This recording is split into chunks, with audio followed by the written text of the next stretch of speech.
Kiekvienas laikotarpis turi savo charakterį, savo veidą, savo atmosferą, savo nuotaiką.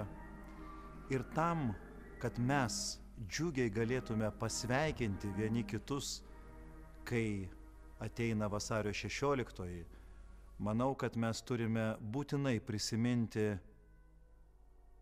tuos laikus, kada mes visi to labai laukiame, kada mes tikėjome, kada mes buvome tokie vieningi. Ir tada, kai mes esame tokioje gyvenimo prozoje, kai praeina daug metų nuo tos vasario 16, kurios mes labai visi laukiame, kai mes jautėme, kad tuoj mes būsime laisvi ir tikrai galėsime vienas kitą sveikinti, atvirai, laisvai sveikinti su vasario 16.